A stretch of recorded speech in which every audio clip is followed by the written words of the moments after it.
Deməli dostlar, hər gün Azərbaycan televiziyalarında hansısa qeyri-etik, əxlaq normalarına sığmayan bir mənzərə ilə rastlaşırıq. Evimizin içinə qədər daxil olub bu arzu olunmaz insanlar, onların danışıqları qeyri-etik. Mən biraz yumşaq ifadə edirəm. Bunların davranışları, öz şəxsi həyatlarında yol verdikləri xoşagəlməz əməlləri ekranlara daşıyıb, oradan da 10 milyonluq Azərbaycan xalqının ailəsinin içinə qədər gətirən bəzi insanlar efirlərimizdə yığışdırılmır. Efirlərimizdə at oynadırlar, belə desək. Space kanalında Tarixin Bir Günü adlı verilişdə bir müğənni ona xəyanət edən ərinə cavab olaraq o özü də ərinə başqasıyla xəyanət etdiyini deyib və çox rahat bir şəkildə bunu ifadə edir.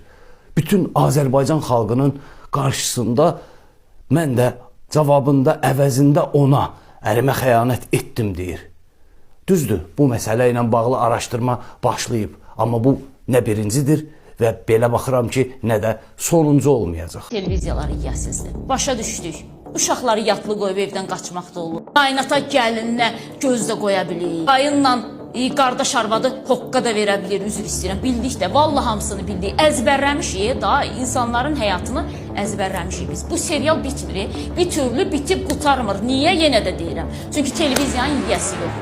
Siz niyə nəzarət eləmirsiniz? Tarix Əliyevin paylaşımını Audiovizual Şuraya ona görə göstərirəm ki, cənablar, yerinizdə oturun. Yerinizdə oturub TikTok'da, Instagram'da, Facebook'da zamanınızı boş-boş keçirməyin. Bir baxın, görün Azərbaycan televiziyalarında nə baş verir. Hər şey bastırdıq, getdi daha. Mədəniyyət, əxlaq, dəyər. Audiovizual Şura nəinki efirlərə baxmır. Və bir də bu boyda faktolu ola.